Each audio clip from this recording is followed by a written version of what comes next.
ఈరోజు మధ్యాహ్నం లంచ్‌లోకైతే fish fry చేస్తున్నాను. ఇవి ఏ ఫిషెసో నాకు తెలీదు. ఆవిడని అడిగాను గానీ చెప్పింది మర్చిపోయాను. ఈ ఫిషెస్ కూడా నేను పాన్ ఫ్రై చేశాను. డీప్‌గా ఆయిల్‌లో చేయలేదు. అండ్ రెసిపీలోకెళ్ళిపోతే ఇంక ఫస్ట్ మనం మ్యారినేషన్ చేయాలి ఫిషెస్‌ని. ఉప్పు, పసుపు, కారం, అల్లం వెల్లుల్లి పేస్ట్, ఇంకా మీ దగ్గర ఉంటే కార్న్‌ఫ్లోర్ యాడ్ చేసుకోవచ్చు. లేదంటే లేదు. లాస్ట్‌లో ఒక నిమ్మకాయ మొత్తం అంతా వేసి ఫుల్‌గా మసాజ్ చేయాలన్నమాట ఫిషెస్‌కి మొత్తం మసాలా పట్టినట్టు. ఒక హాఫ్ అన్ అవర్ అయినా పక్కన పెట్టేయాలి.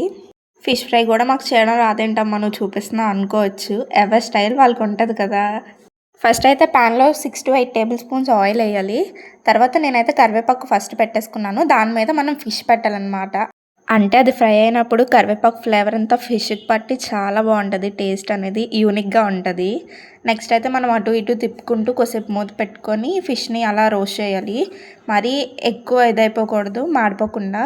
పైన క్రిస్పీగా లోపల సాఫ్ట్‌గా ఉండాలన్నమాట. అప్పుడే తవా ఫ్రై భలే ఉంటుంది. ఇంకా లాస్ట్‌లో అయితే పచ్చిమిర్చి కూడా కోసి అందులో వేసి ఒక 2 మినిట్స్ మూత పెట్టి అలా ఫ్రై అవ్వనిస్తే పచ్చిమిర్చి ఫ్లేవర్ కూడా ఫుల్‌గా తగులుతుంది.